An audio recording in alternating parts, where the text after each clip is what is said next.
Trees, lemon trees, cashew nut trees, ఇక్కడ బంతి చెట్లు, కోళ్ళ ఫార్మింగ్ అన్ని బాగా గమనించాను సార్. అవన్నీ మా విలేజ్ లో కూడా ప్లాంట్ చేశాను. అక్కడ అన్ని మా విలేజ్ లో అన్ని ఒకే రకమైన ట్రీస్, ఒకే బ్రాండ్, ఒకే రకమైనటువంటి ఉన్నాయి. ఓకే, ఇప్పుడు కొడవలు అందరూ కొడవలు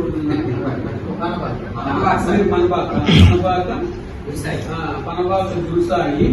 మీకేంటంటే ఒకటి ఇస్తాము. ఇప్పుడు మీ స్కూల్లో మా దగ్గర ఉండేవి ఏం ఉపయోగపడతాయి? మీ స్కూల్ నువ్వు వచ్చావు, మీ స్కూల్ తరఫున మీ స్కూల్ కి సార్ నాకు ఇది కావాలి, మా స్కూల్ కి ఇది ఇస్తే మేము చేస్తాము అనేది ఏముంది?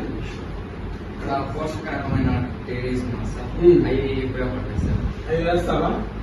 మీకు అక్కడ హాస్టల్ ఉందా? హాస్టల్ ఆఫ్టర్నూన్ లంచ్ పెడతారా? పెడతారు కదా. ఆ కూరగాయలు అవన్నీ ఎక్కడ తెస్తారు? అవి మామూలుగా షాప్స్. నువ్వెందుకు పండించకూడదు? మీరంతా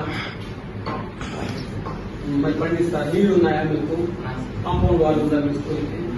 కాపాడుకోగలుగుతారా? కూరగాయలు వేసి కాపాడగలుగుతారా? అలా మీ సారంతో నాకు పనిలే, మీతోనే పనబాక గురుసాయితోనే మాకు పని చేయగలుగుతాం. అలా వెరీ గుడ్. అందరూ ఒకసారి క్లాస్